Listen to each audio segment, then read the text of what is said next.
ውድ የአሃዱ ቤተሰቦች ኢትዮጵያ በታሪኳ ውስጥ ታሪካዊ የሚባሉ ወራት አሏት። ከነዚህ ውስጥ አንዱ መጋቢት ወር ነው።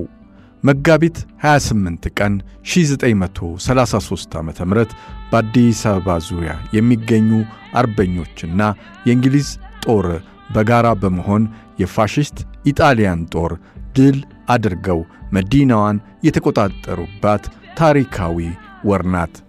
መጋቢት 28 ቀን በዘመነ ደርግ ብሔራዊ የድል ቀን ተደርጎ ይከበር ነበረ። በተለይ ከ1967 ዓ.ም ጀምሮ ኢህአዴግ ከገባ በኋላም እስከ 1988 ዓ.ም ድረስ ለ20 ዓመታት መጋቢት 28 ቀን ብሔራዊ በዓል ነበረ። ከ1988 ዓ.ም በኋላ ደግሞ ለምን ተቀየረ? ለምን ወደ ሚያዝያ 27 ተዘዋወረ? የሚል ጥያቄ ይኖራል። በዛሬው ኢትዮጵያዊ ስንክሳራችን ይህንን የታሪክ ዳራ መሠረት አድርገን አንዳንድ ጉዳዮችን እናወጋለን። ፋሽስት ኢጣሊያ ጦር ሚያዝያ 27 ቀን 1928 ዓ.ም ዋና ከተማዋ አዲስ አበባ ተወረረ። የሀገሪቱ መሪ ንጉሥ አፄ ኃይለ ሥላሴ ከነዙፋናቸው ወደ ውጭ አገር ተሰደዱ። በርካታ ታላላቅ ኢትዮጵያውያንም አብረው ተሰደዱ። ሌሎች ኢትዮጵያውያን ደግሞ ፋሽስቶችን ሊፋለሙ በዱር በገደሉ ዘመቱ። አንዳንዶች ደግሞ በየከተማው ሆነው ለአርበኞች መረጃ ያቃብሉ ነበረ። ጥቂት የማይባሉት ደግሞ ለኢጣሊያ ፋሽስት አድረው ባንዳ ሆነው የራሳቸውን ወገን የሚገሉ የሚያስገድሉ እና የሚያሳስሩ የሚያስሩም ነበሩ። ለምሳሌ ታላቁ ሰማዕት አቡነ ጴጥሮስን ያሰሯቸው፣ ያሰቃዩአቸው፣ የገደሏቸውና በሚስጥር የቀበሯቸው ለኢጣሊያ ያደሩ ባንዳዎች ነበሩ። እነሆ እስከ ዛሬም ድረስ የአቡነ ጴጥሮስ አጽም ያረፈበት ቦታ አልተገኘም። በ5 ዓመታት የፋሽዝም የግፍ አገዛዝ ዘመን ውስጥ ለኢጣሊያ አድረው ጋዜጣና መጽሔት የሚያዘጋጁ የሚጽፉ ባንዳዎችም በርካቶች ነበሩ። እንደውም የቀለም ትምህርት አላቸው ያውቃሉ የተባሉ ግለሰቦች ሳይቀሩ ለፋሽስቶች አድረው ነበረ። ይሁን እንጂ ለኢትዮጵያ ሀገራቸው ነጻነትና ልዕልና ሌት ተቀን የሚማስኑ በዱር በገደሉ የሚዋደቁ ኢትዮጵያውያን ቁጥራቸው ከዕለት ወደ ዕለት እያደገ መጣ። የሃይማኖት ሰዎችም በየገዳማቱ አድባራቱ ብሎም በየመስጊዳቱ ስለ ኢትዮጵያ ነጻነት ይጸልዩ ነበረ።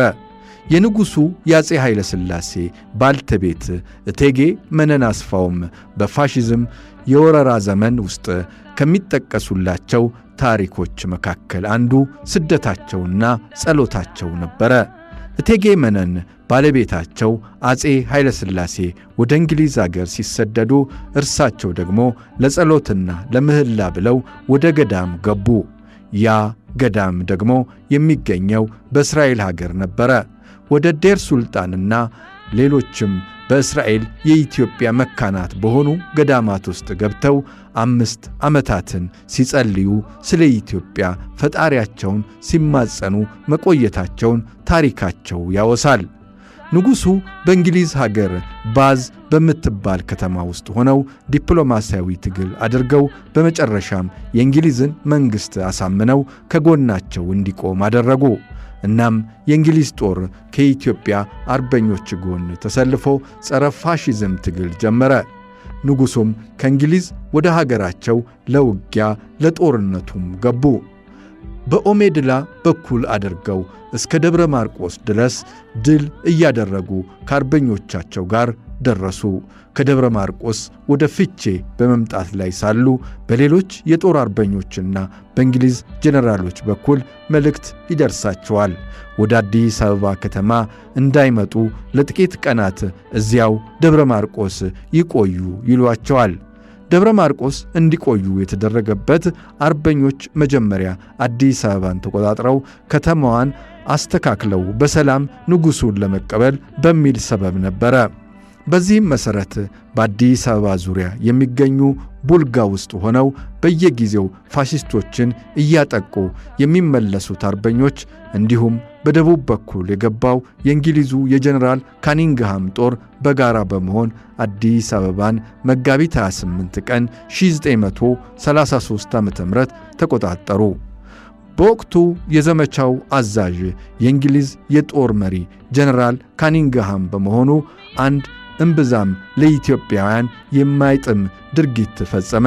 ይህም ለ5 ዓመታት ሲውለበለብ የነበረውን የፋሽስት ኢጣሊያን ባንዲራ አስወርዶ የእንግሊዝን ባንዲራ እንዲውለበለብ አደረገ። ይህ በርግጥ ንጉሡን ጨምሮ በርካታ አርበኞችን አስቆጥቷቸዋል። ድሉ የኢትዮጵያውያን ነው።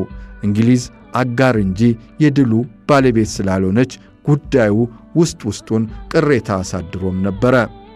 ከዚህ በኋላ ሚያዝያ 27 ቀን 1933 ዓ.ም ንጉሥ ኃይለ ሥላሴ አዲስ አበባ ገብተው መንግሥታቸውን አጽንተው የሀገራቸውን ሰንደቅ ዓላማ በክብር ሰቅለው ለሕዝባቸውም ታሪካዊ ንግግር አድርገው የኢትዮጵያን ድል ያበሰሩበት ዕለት ብዙዎች ይስማሙበታል። ሚያዝያ 27 ቀንን በርግጥ መጋቢት 28 ታሪካዊት ዕለትም ናት። ፋሽስት አዲስ አበባን የለቀቀባት፣ ኢትዮጵያዊነት ግን በመንግሥትና በሰንደቅ ዓላማ ያልተወከለባት ዕለት ናት ይሏታል። መጋቢት 27 ግን መንግሥት የጸናባት ዕለት ናት ይሏታል። ሚያዝያ 27 ቀን ከ1933 ዓመተ ምህረት ጀምሮ እስከ 1966 ዓመተ ምህረት ድረስ ብሔራዊ የድል በዓል ሆኖ ይከበር ነበረ።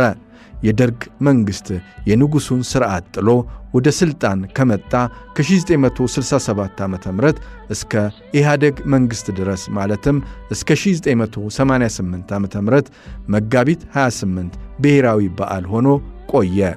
ከዚያ በኋላ በጥንታዊት ኢትዮጵያ ጀግኖች አርበኞች ማኅበር ጥያቄና በተለያዩ ምሁራን አስተያየት ምክንያት መጋቢት 28 ታሪካዊት ቀን ብትሆንም ብሔራዊ በዓል ሆኖ መከበር ያለበት ሚያዝያ 27 መሆኑ ታምኖበት ከ1988 ዓ.ም በኋላ እስካሁን ድረስ ሚያዝያ 27 ብሔራዊ በዓል ሆኖ እየተከበረ ይገኛል።